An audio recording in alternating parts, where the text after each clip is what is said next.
Far beneath the careless surface of the earth, where rain falls upon the soil like so many tears, is a vast series of caverns, inhabited by the living and by the dead. There in the darkness, against the chime of water upon stone, amidst the processions of endless funerary rites, 3 mummy lords rule over a city called Sorrowful Myr'tal.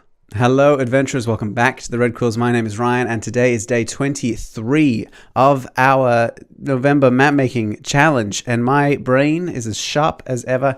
For the past 22 days I have made 1 video per day, and we're going to keep going until we get to 30 videos. If this is your first introduction to the concept, watch this video and then check out this one so that you can start the series all over again, so you get an idea of this community-led atlas that we are creating here. But for those of you who have already joined me, welcome once again. This is the 23rd day and we are going to be designing a city ruled by the mummies. So the prompt for this particular dungeon was quite simple. We're going to make a Megadungeon and it's going to be ruled by a mummy. But more than that, it's going to have both the living and the dead within it. So what does that look like when we put it on paper? What themes, lore, and abilities from the mummies can we incorporate into the design of the city to challenge players who have to go there? And how can we fit it into the lore of our world? So all of these questions is what we are going to address today as we design this city. So I'm going to take you through step by step. But as always, if you find this useful, if you like it, like the video, comment below to support me if you like, and subscribe as always. So what we're going to do first is we're going to get out a large A2 sheet of 180 GSM watercolor paper. Now, the thickness actually doesn't matter for this particular one. It's just what I've got lying around because we're going to be working entirely in Fineliner pens for this particular dungeon.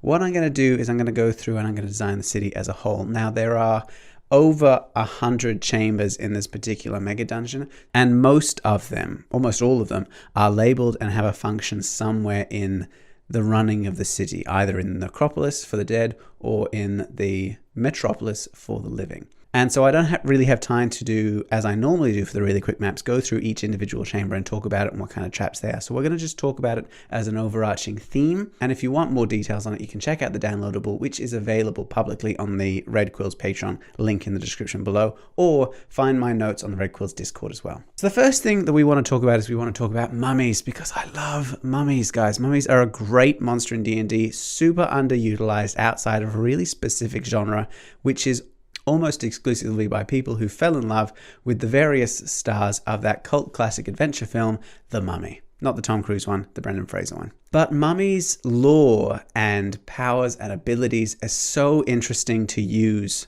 as a villain in D&D, and more interestingly as an ally or just as an NPC to petition to, than some of the other contemporaries of the high level undead. We've already talked about Death Knights in this series. We did that on day 3 of this Mapvember series. I've mentioned liches. I will get to them eventually, but I do love the mummy because of its parallels and of its differences from the others. So I do want to say that while I'm talking about the mummy here, what I'm really talking about is the Mummy Lord, which is the far superior upgrade from the original mummy.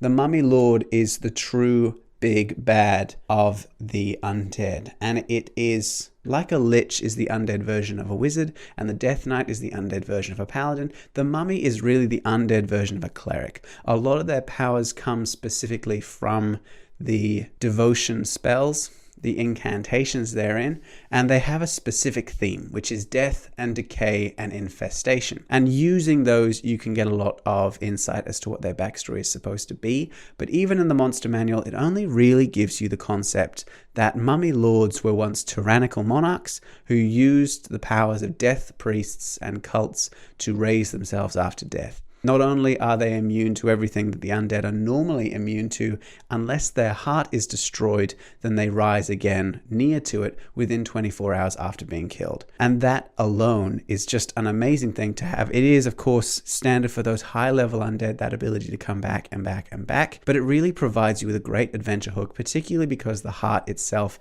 can only be destroyed by fire. More than that, they're also associated with treasure, just like our faves, the dragons, and they have the ability to curse people who take treasure. They have the ability to invade dreams and divinations and change the outcome of divination spells. And they have a lot to do with summoning sand, summoning insects, and using negative energy to lash out against people and use that power of death and decay. But what we're going to do today is we're going to use the lore that mummies are already built with and what sets them apart from, say, liches or death knights, and we're going to weave it into the city that we're creating here. Because a mummy lord, unlike a lich, is generally created by its followers. A lich is a magic user that works on their own. Generally speaking, they are isolationists. They tend not to need people. They have minions, they have summons if they need to, but they don't rely on a group of followers. But a mummy does. A mummy is the figurehead, the focal point for an entire system of magic and worship. And I love that for this particular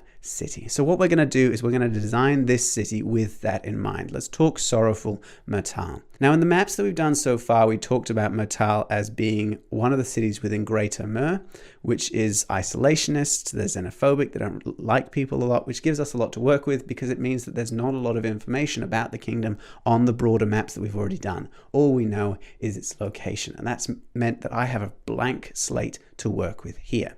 So what we're going to do, because the mummies are the focus of worship and adoration from their cults or even fear, I'm going to set this city up with 3 mummies, and they are the beloved rulers of this city. So in the lore of this city, 1,000 years ago, 3 brothers inherited the throne from the founder of the city, their father, Myr.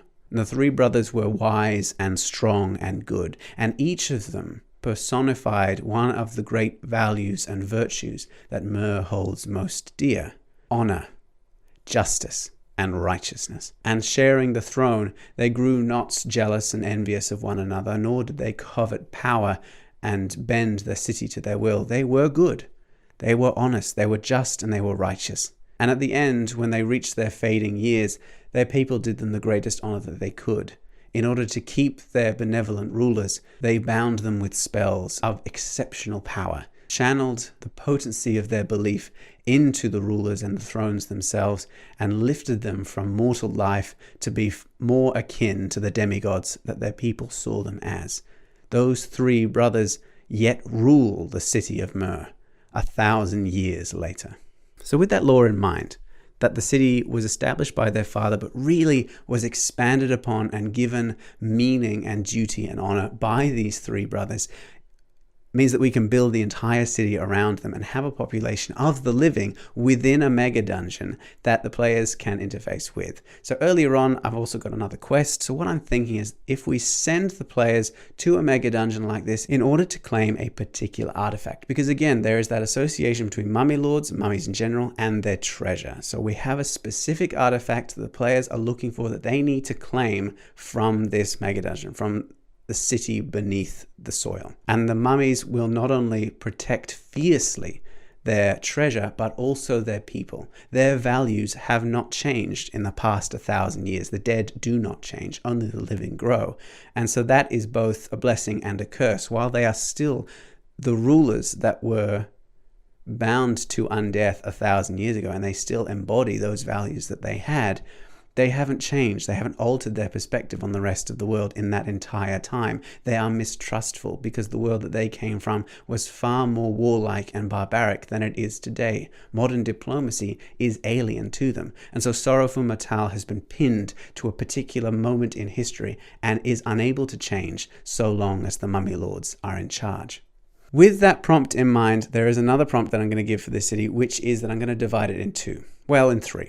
But the 2 major parts are the necropolis, where the dead are, and the metropolis, where the living are. The third part, of course, is the sanctum itself, where the 3 mummy lords could be found. So the necropolis is the mega dungeon true. That is where you will find the treasures, the undead patrolling the corridors, the traps, and the puzzles that everyone always associates with mega dungeons anyway. The metropolis is where we will find the NPCs, the people, the lore, the tradable goods, rest if you need it, and indeed even allies if you can make them. But of course there is a balance to be held here, because the people are proud of their heritage and they love their undead kings, and especially are reverent of the dead in general. So if they get wind of the fact that the players intend to head in and steal one of their great treasures, how are they going to react? So this transforms the Megadungeon from not just a dungeon crawl going from chamber to chamber and chamber and encountering different kinds of challenges. It turns it into a social interaction as well. So that's what we kind of want to balance here. We need them to head into the Megadungeon itself and find an artifact. In order to know where it is, they need to speak to the living in the metropolis, head into the necropolis in order to find it, and then activate it using the magic available only to the Mummy Lords. So they'll need to visit each of the 3 parts, and ideally, for this to work properly, get permission from the Mummy Lords in order to use it, either by defeating them in combat or by petitioning them using one of the values with which they are associated. So as they go through, they need to gather more information about the Mummy Lords themselves and understand what is important to them now as that was important to them 1,000 years ago. So that's what we're designing, and I think it is a little bit of a challenge. So I have already started sketching this out. As I mentioned, I've labeled everything eventually. I've given it a designation of what kind of challenge it is, and if you want more information on the designations of the different rooms, I don't really have time to talk about it in this video. I don't want it to go for too long, but you can take out the Megadungeon videos above. But I do want to give the players as much of a challenge and as much to explore as possible. This place is going to be rich with lore because of that contradiction inherent to a city, which is something that naturally grows and evolves over time as its people accept the outside world and the Mummy Lords themselves, which are unchanging, permanent, and intransient.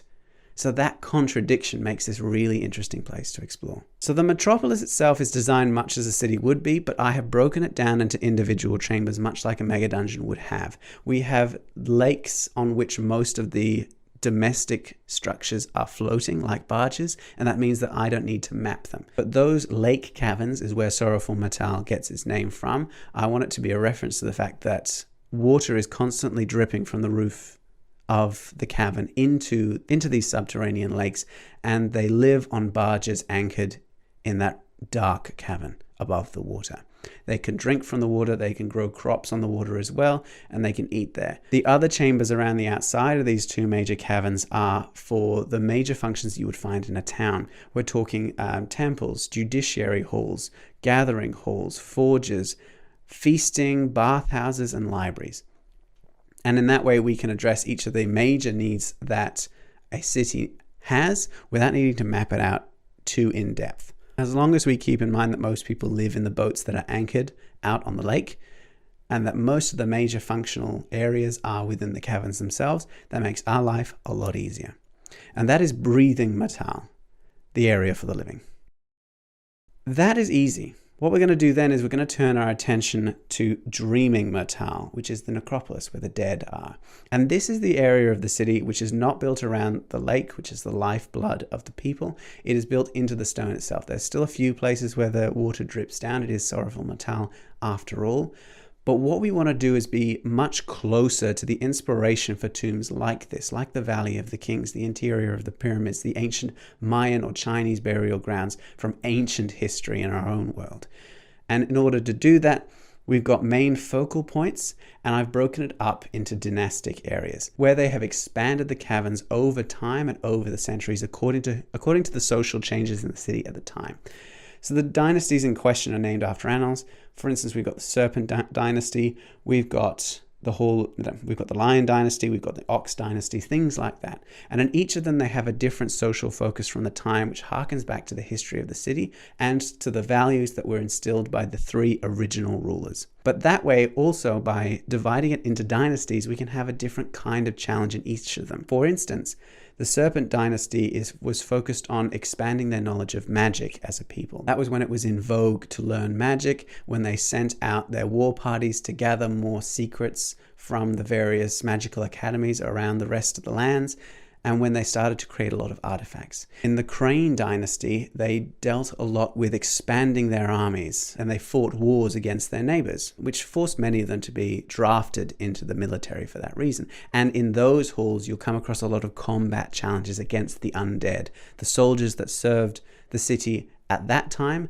and still serve it today. And so by creating this necropolis, this part of the Megadungeon, with that in mind, each dynasty broken into at least 6 chambers, we have an overarching theme for each dynasty and then individual challenges according to that theme within them. And in addition to each of the dynasties, we can give more significant individual chambers as well, which will add to the context. For instance, in the Great Temple, we can have much more context about the brothers themselves, the mummy lords, and a fight with a massive stone golem, a colossus that comes to life. In the Hollow Choir, which is another of the underground lakes, we can give context to a lot of the sacred animals which have been submerged beneath the surface of the water and will come out as undead, and is also a puzzle of a musical nature. And then we move to the Sanctum, which is where the mummy lords can be found. And what we want is for the players to go to confront the mummy lords not necessarily as a combat challenge, but acknowledging that they are the rightful and chosen rulers of this city. Whether they go ill-informed and decide to challenge the mummies and then the mummies rise again because they haven't actually thought through destroying them, whether or not it's common knowledge that they will need to destroy the hearts of these undead rulers in order to stop them from coming back to life. All of these concepts can be left up to you if you run this kind of challenge. I think it's particularly fun not to tell anyone that they are mummies, that they are just undead, longevitous. And so they go and, strike them down, unaware of the fact that they will rise very soon in their thrones, ready to take revenge. But in those halls is when we come to the climax of the Megadungeon. And in previous videos, I've talked about the 5 different chamber types that I like to have. I like to have choice, puzzles, traps, combat, and climax. And climax is the theme of the Sanctum itself. We've got 12 chambers there, and we can give each of them one of the other 4 challenges as well. So we can give a lot of lore, we can give them the option to make choices for which they will be judged. We can give them combat that is specifically suited to each of the tests that the mummy lords will give them. Because if they want to impress the mummy lords, they will need to embody the values that these mummy lords bequeathed to their people: honor, righteousness, justice. And so those things are also subjective qualities to have, and they need to be judged from the perspective of someone who hasn't changed for the last 1,000 years. And by doing that, by using the mummy lords and that concept of being eternal and unchanging and having the balance between the city of the dead and the city of the living, is how we create a mega dungeon that is alive and dead at the same time.